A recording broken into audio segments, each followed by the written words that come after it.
Hello అండి, welcome to మావి చిగురు స్టోరీస్. ఈరోజు కథ పెళ్లి భోజనం. ఈ కథ రచించిన వారు తంగిరాల మీరా సుబ్రహ్మణ్యం గారు.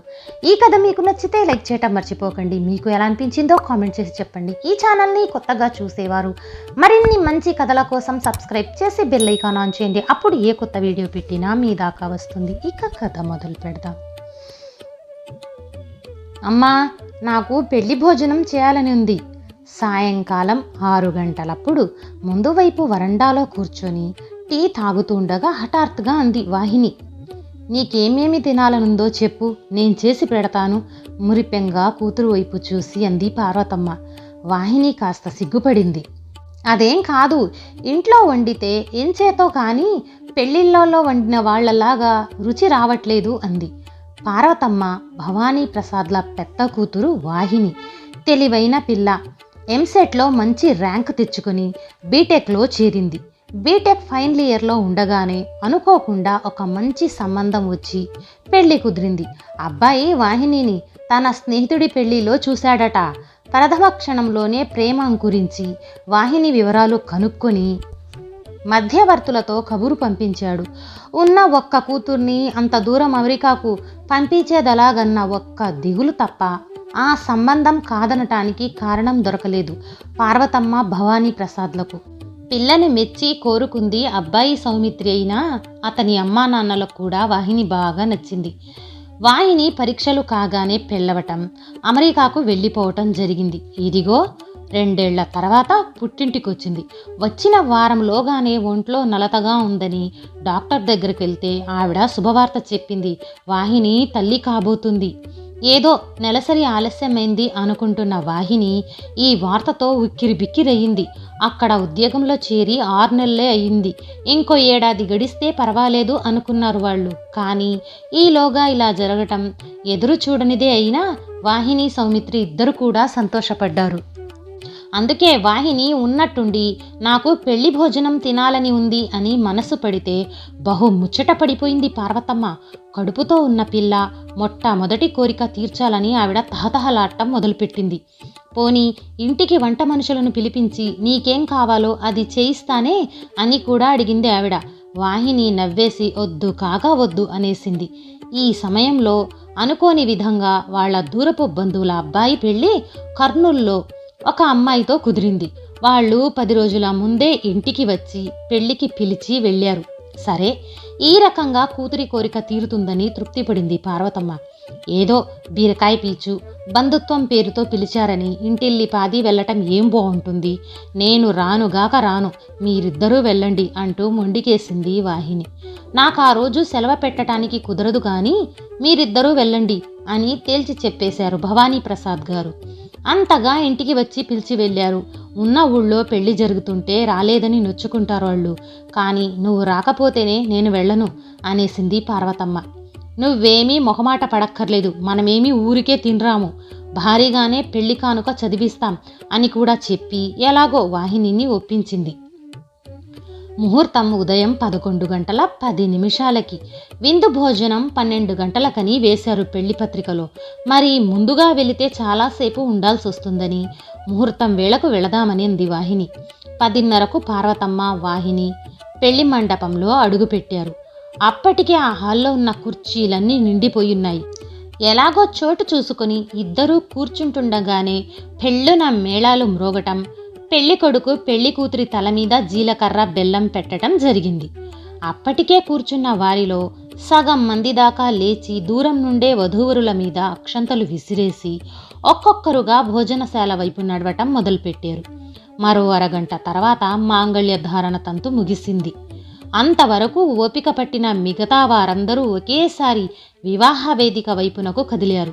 ఎవరు వేసిన అక్షంతలు ఎవరి మీద పడ్డాయో కానీ వచ్చిన పని ముగిసిందన్నట్లు భోజనశాల వైపు దారి తీశారు చాలామంది. ఈలోగా పెళ్లి కూతురి తల్లిదండ్రులు వేదిక మీద నుండి కిందకు దిగివచ్చి కొద్దిమందిని పలకరించి వెళ్ళిపోయారు. పెళ్లి కడుపు తరపున వచ్చిన పార్వతమ్మ వాహిని లేచి వేదిక మీదకు వెళ్ళి వరుడికి 516 చదివించింది. అతని తల్లిదండ్రుల పలకరించి వేదిక దిగొచ్చారు. ఎవరితోనో హడావిడిగా మాట్లాడుతున్న వరుడి తల్లి పనిలో పనిగా భోజనం చేసి తాంబూలం తీసుకుని వెళ్ళండి అని యాత్రికంగా చెప్పి మళ్ళీ తన హడావిడిలో పడింది. భోజనం చేసి వెళ్దాం అంటూ కూతురి జవాబు కోసం ఎదురు చూడకుండా అటువైపు నడిచింది పార్వతమ్మ. భోజనశాలంతా అక్కడక్కడ గుంపులు గుంపులుగా నిలబడి ఒక చేత్తో పళ్ళెం పట్టుకుని మరో చేత్తో తింటున్న జనంతో మొదటిసారి తెచ్చుకున్న పదార్థాలు తినటం ముగించి మరోమారు స్టాల్స్ వైపు వెళ్తున్న వారితో సంతలాగా ఉంది. ఒకవైపు రకరకాల కూరగాయ ముక్కలు, అప్పడాలు, వడియాలు, ఊరగాయలు వంటివి పెట్టిన స్టాల్ ఉంది. అంత పెద్ద హాల్లో ఆ మూల ఒకటి, ఈ మూలన ఒకటి మిగతా ఆహార పదార్థాలు అమర్చిన స్టాల్స్ ఉన్నాయి. బయటకు వెళ్లే దారిలో గులాబ్ జామ్, ఐస్ క్రీం వంటి తీపి పదార్థాలు పెట్టిన స్టాల్ ఉంది. దాని పక్కనే అరటిపళ్ళు, కిళ్ళీలు కూడా అమర్చారు. భోజనం ముగించిన వాళ్ళు ఎంగిలి పళ్ళాలు ఎక్కడ పడితే అక్కడ గుట్టలు గుట్టలుగా పడేస్తున్నారు. ఆ పళ్ళాలు తీసుకువెళ్ళిన పని మనుషులు ఒక తొట్టెలోని నీటిలో ఒకేసారి ముంచి మరో తొట్టిలో ఇంకోసారి ముంచి తీసి మళ్ళీ బల్లల మీద పేరుస్తున్నారు. పార్వతమ్మ తనొక ప్లేట్ తీసుకుని వాహినికి అందించింది. తన పర్సులో ఉన్న కొత్త రుమాలు తీసి తడిగా ఉన్న పళ్ళెం బాగా తుడిచింది. వాహిని పళ్ళెం చేతిలో పట్టుకుని బిచ్చగాళ్లలాగా స్టాల్స్లో పెట్టిన పదార్థాలు వడ్డించే వాళ్ల ముందుకు క్యూలో తోసుకుని వెళ్ళి నిలబడితే చూసి చూసి కాస్త కాస్త విదిలిస్తున్నారు వాళ్ళు. ఒక మిరపకాయ బజ్జీ, అర్ధ రుమాల్ రోటీ, స్పూన్ కూర, అర్ధ గరిట బిర్యానీ పళ్ళెంలో వేశాక ఒక పక్కకు నిలబడ్డారు పార్వతమ్మ, వాహిని. ఏదో తిన్నామనిపించి ఇక పెరుగన్నం వద్దులే అమ్మా అంటూ ప్లేట్ని పక్కలో ఉన్న బుట్టలో వేసేసి చెయ్యి కడుక్కుంది వాహిని. పోనీ ఐస్ క్రీం తిందుగాని పద అంటూ ఆ వైపు నడిచింది పార్వతమ్మ. ఒక్క స్పూన్ ఐస్ క్రీంలో ఒక చిన్న గులాబ్ జామున్ వేసి అయిష్టంగా అందించారు అక్కడున్న పనివాళ్ళు. ఆ కప్పులు కూడా నీళ్లు తాగి పడేసిన ప్లాస్టిక్ గ్లాసుల బుట్టలో పారేశారు. ఇక వెడదామమ్మా అంటూ బయటకు దారి తీసింది వాహిని. బయట గుమ్మం దగ్గర వధూవరుల తరపున ఇద్దరు నిలబడి వెళ్తున్న వారికి చెరో ప్లాస్టిక్ డబ్బా ఇచ్చి పంపుతున్నారు. లోపలి హాల్లోకి తొంగి చూసిన వాహినికి భోజనం ముగించిన వాళ్ళు వధూవరులకు కానుకలు చదివించటం కోసం త్రోసులాడుకుంటూ వెళ్ళి పేర్లు రాయించుకొని డబ్బు వస్తువులు అందించటం కనబడి గుండెల మీద చేయి వేసుకుంది. అమ్మా, మనం తిన్నగా అప్పుడే వెళ్ళి పెళ్లి కానుక చదివించటం మంచి పనయ్యింది, లేకపోతే ఈ క్యూలో ఇంకో గంట నిలబడిసొచ్చేది అంది. ఆ రోజు సాయంత్రం భర్తతో పెళ్లి భోజనం తినాలని ఉంది అన్న మీ కూతురు అసలేమీ తినలేదు పొద్దున అంది పార్వతమ్మ. అది పెళ్లి భోజనమా? ఇంటికొచ్చాక పొద్దున టిఫిన్ కోసం చేస్తే మిగిలిన ఉప్మాలో పెరుగేసుకుని తిన్నాక అప్పుడు ఆకలి తీరింది అంది వాహిని. మరో 4 రోజుల తర్వాత భవానీ ప్రసాద్ కొలి కూతురి పెళ్లికి వెళ్లాల్సి వచ్చింది వాళ్ళంతా. పెళ్లి ఎక్కడో ఒంగోలులో జరగటం వలన తనకు కావలసిన వారి కోసం కర్నూల్లో తమ తరపున రిసెప్షన్ ఏర్పాటు చేసి పిలిచారు. చాలా కాలంగా పరిచయం ఉన్నవారు కావటాన కాదనలేక వాహిని కూడా తల్లిదండ్రులతో వెళ్లాల్సి వచ్చింది. చెవులు పగిలిపోయేటట్లుగా ఉన్న సినిమా పాటల కచేరీ అరగంట విన్నాక వేదిక మీదకొచ్చి కూర్చున్న వధీవరుల క్యూలో అరగంట ఓపిగ్గా వెళ్ళి కానుక చదివించి భోజనాలకు నడిచారు ముగ్గురు. రిసెప్షన్ జరుగుతున్నది ఒక పెద్ద హోటల్ ఫంక్షన్ హాల్లో. ఆ హాలుకి ఆనుకొని ఉన్న పొడుగాటి మరో హాల్లో ఒకవైపు వెజిటేరియన్స్, మరోవైపు నాన్ వెజిటేరియన్స్కి భోజన పదార్థాలు స్టాల్స్లో ఏర్పాటు చేశారు. 2 రకాల వాసనలు కలగా పులగమై వాహినికి కడుపులో వికారంగా అనిపించి ఏమీ తినకుండానే బయటకొచ్చేసింది.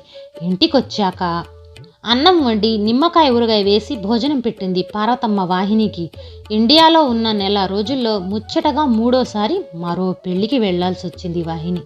పెళ్ళి కర్నూలులో కాదు, ద్రోణాచలం గుడిలో పెట్టుకున్నారు. కారులో వెడితే గంట ప్రయాణం, కాదనటానికి వీల్లేని పరిస్థితి. కారణం, పెళ్లికి పిలిచిన వాళ్ళు వాహిని అత్తవారింటి వైపు దూరపు బంధువులు. ఈసారి ముందుగా జాగ్రత్త పడి బయలుదేరేదేముంది, ఇంట్లో వాహిని వంట చేసి పెట్టి వచ్చింది పార్వతమ్మ. 10ంటికి ముహూర్తం, 12ంటికి భోజనాలు, గుడి ముందు పందిళ్లు వేసి పెళ్లి చేయటం చాలా నచ్చింది వాహినికి. జనం కూడా మరీ ఎక్కువ ఏం లేరు. వీళ్ళు మనలాగే భోజనాలకి కాంట్రాక్ట్కి ఇవ్వకుండా సరుకులు తెప్పించి వంటవాళ్లను పెట్టి తామే చేయిస్తున్నారట. ఎవరో చెప్పిన విషయం కూతురి చెవిన వేసింది పార్వతమ్మ. వాహిని పెళ్లిలో అందరికీ అరిటాకులో భోజనాలు పెట్టారు. పెళ్లి తంతు పూర్తయ్యే వరకు భోజనం వడ్డించటం మొదలు పెట్టలేదు. పక్కనే మరో పందిరి కింద బల్లలు కుర్చీలు వేసి బల్లల మీద అరిటాకులు పరిచాక పెళ్లికి వచ్చిన వారిని సాధారణంగా ఆహ్వానించి కూర్చోబెట్టారు. వంటవారితో పాటు ఇంటివారు కూడా కొంతమంది వడ్డనకు దిగారు. 2 కూరలు, పప్పు, పెరుగు పచ్చడి, లడ్డు, జాంగ్రీ, మసాలా వడలు, పులిహోర, పూర్ణెం బూరెలు అన్నీ ఆకు నిండా వడ్డించాక నెయ్యి కూడా వడ్డించారు. అందరూ నిదానంగా తినండి, కాస్త ఆలస్యమైంది, ఏమనుకోకండి అంటూ ఒక్కొక్క వరుసలో కూర్చున్న వారి దగ్గరకొచ్చి చెప్పి వెళ్ళారు. తింటున్న వారు అడిగే అవసరం లేకుండానే 1కి 2 సార్లు పదార్థాలను కొసిరి కొసిరి వడ్డించారు. పెరుగు వడ్డించాక ఊరగాయ పచ్చడి లాంటివి మరోమారు తీసుకొచ్చి వేశారు. చల్లని మంచినీళ్లు మళ్ళీ మళ్ళీ తెచ్చి గ్లాసుల్లో పోశారు. భోజనాలు అయిపోవస్తూ ఉండగా పెళ్ళికొడుకు తల్లి పెద్ద పళ్ళెంలో తాంబూలం ప్యాకెట్లు తీసుకువచ్చి ఒక్కొక్కరికి అందించింది. పార్వతమ్మను వాహినిని లోపలకు పిలిచి చీర జాకెట్టు పెట్టారు. పెళ్లివారి వద్ద సెలవు తీసుకుని కారులో ఇంటికి బయలుదేరారు. భవానీ ప్రసాద్, పార్వతమ్మ. వాహిని భుక్తాయాసంతో 5 నిమిషాల్లోనే నిద్రలోకి జారుకుంది.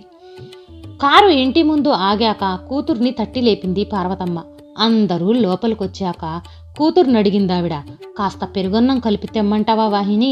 సరిగ్గా భోజనం చేశావా అని. అమ్మో, మంచినీళ్లు తాగటానికి కూడా కడుపులో చోటు లేదమ్మా, ఇవాళ నిజమైన పెళ్లి భోజనం చేశాను నవ్వేసింది వాహిని. ఇంతలో వీధిలో నుండి భిక్షగాడి కేక వినిపించింది. అమ్మా, ఇంత అన్నం ఉంటే వెయ్యండమ్మా, 2 రోజుల నుండి తిండి లేదు అని.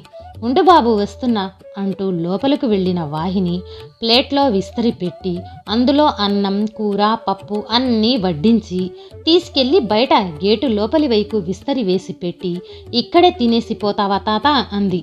అతను ఆవురావురుమంటూ తినేశాడు. మళ్ళీ అన్నం వేసి మజ్జిగ పోసి గ్లాస్లో నీళ్లు తీసుకువచ్చి ఇచ్చింది. అది తినేశాడు ముసలాయన.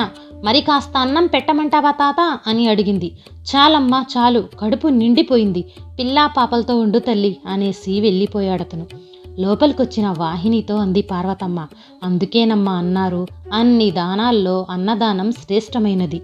మనిషికి ధన కనక వస్తు వాహనాలు ఎన్ని ఉన్నా ఇంకా కావాలని ఆశ ఉంటుంది. కానీ ఒక మనిషికి తృప్తిగా కడుపు నిండా భోజనం పెట్టాక అమృతం తెచ్చిచ్చిన ఇక చాలు అనేస్తాడు. ఇంటికి పిలిచిన అతిథి అభ్యాగతులకు ఆదరంగా అన్నం పెట్టడం మన సాంప్రదాయం. అందుకే పెళ్లిళ్లలో పేరంటాలలో నలుగురిని పిలిచి అన్నం పెట్టడం, తృప్తిగా తిని మనసారా దీవించి వెళ్ళాలని. మనకు ఫ్యాషన్లు ముదిరి బఫే పద్ధతి వచ్చి పిలిచిన వాళ్ళెవరో తినేవాళ్ళెవరో అనేటట్టుగా తయారైంది. ఇక పెట్టేవాళ్ళు కాంట్రాక్ట్కి తీసుకుని వండి పెడతారు కనుక వాళ్ళ పొదుపు లాభం చూసుకోవటం సహజం. రకరకాల వంటల పేర్లతో హంగులు ఎక్కువయ్యి మంది మైండే మర్యాద మన్నలకు చోటు లేకుండా పోయింది అంది పార్వతమ్మ. నిజమేనమ్మా, ఆప్యాతల కన్నా ఆర్భాటాలకు ప్రాముఖ్యం పెరిగింది మరి అంది వాహిని ఆవులిస్తూ. పార్వతమ్మ లోపలకు వెళ్ళి పెళ్లివాళ్లు తాంబూలంగా ఇచ్చిన తమలపాకులు, ఒక్కాపుడి తీసుకొచ్చింది. అమ్ములు, ఈ తాంబూలం వేసుకుంటావా? కడుపులో కాస్త తేలిగ్గా ఉంటుంది అంది వాహినితో. భుక్తాయాసంతో అప్పుడే నిద్రలోకి జారుకున్న వాహిని బదులు పలకలేదు. ప్రశాంతంగా నిద్రపోతున్న కూతుర్ని చూసి మురిపెంగా నవ్వుకొని తాను నడుము వాల్చింది పార్వతమ్మ. ఈ కథ నచ్చితే లైక్, షేర్ చేసి తప్పకుండా సబ్స్క్రైబ్ చేయండి.